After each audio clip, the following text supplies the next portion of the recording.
Escena 8, toma 1.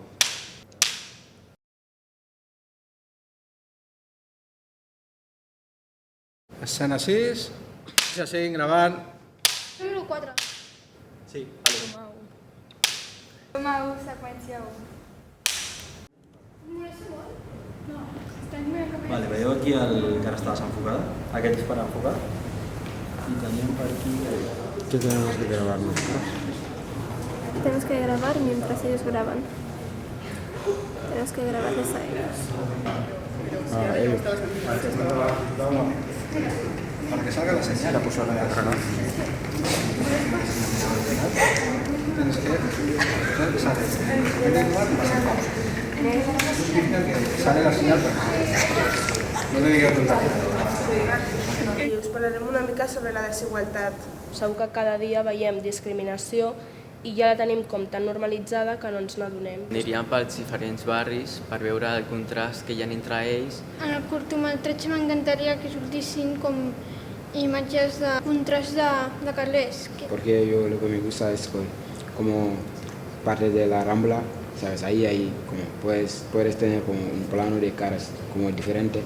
La nostra idea del documental és poder parlar sobre la discriminació, l'extrema dreta, la desigualtat o els contrasts entre barris. Bé, doncs nosaltres també havíem pensat de fer una petita performance dins del documental, una part més de ficció, actuant, fent com fets què passen i a partir d'això fer entrevistes o al revés.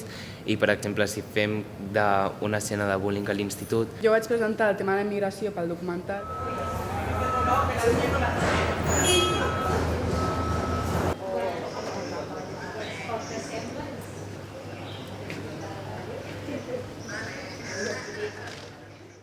Com què?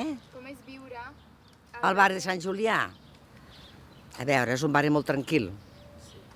I, no sé, gent maca, jo no tinc mai cap problema. Sí, ara ha canviat una mica en respecte a fa 10-15 anys, ha canviat com tot, però no d'una manera exagerada. Viure aquí a Sant Julià és un barri que a mi m'agrada molt. Està a prop del centre, de les pistes, de qualsevol lloc estem a prop. I la gent més o menys ens coneixem, és com un petit poble, és una petita família i es viu molt bé. Al centre potser hi ha més activitat, però és més de caire comercial. Però de caire social, jo penso que encara aquí hi ha com a més compenetració, perquè és el que ha dit ella, no? Estem en un barri encara que i entre el parc i el lloc dels espais pels infants, botiguetes ja quasi no ens en queden, malauradament, però bueno, a nivell comercial sí que es nota molt diferent, però de l'altre no. Treballo al Servei de Joventut, concretament com a referent del programa Trampolí Jove, que és un programa d'atenció a joves en situació de vulnerabilitat. Vilafranca és un municipi petit, relativament petit, són uns 41.000, 42.000 habitants,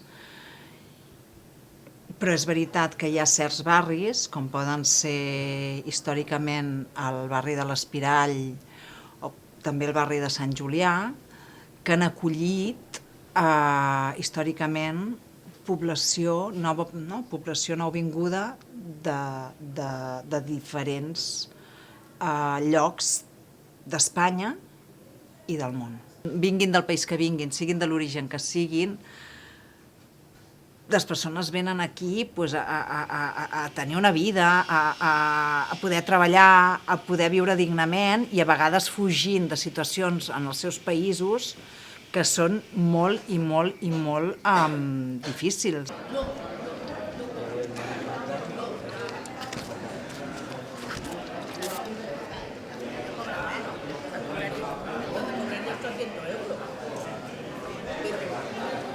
No, son dos.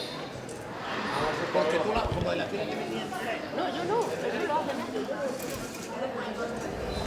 ¿Una comunidad? Sí, nosaltres mateixos. No necessitem convidació. També és del nostre poble. És el nostre poble i estem vivint nosaltres. Al poble és tot això, i això també ens reprenia a nosaltres. Si no ho voleu acceptar, no ho acceptem, però nosaltres tenim el mateix dret que vosaltres estar aquí. Això és la nostra Us agradi o no?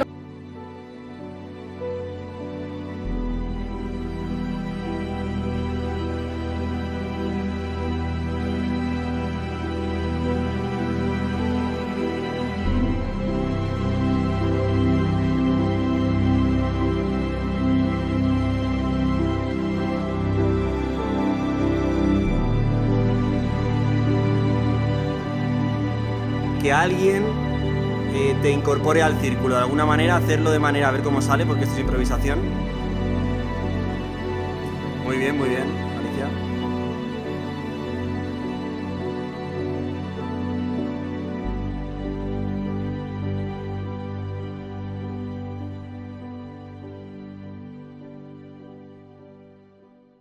Doncs l'examen de mates m'ha anat supermalament, sobretot la primera pregunta.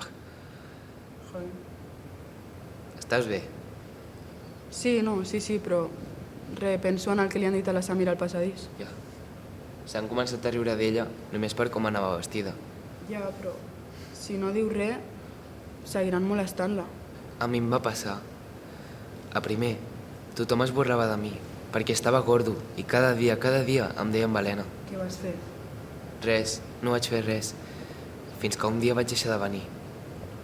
Ja, però és que aquestes coses no s'obliden mai.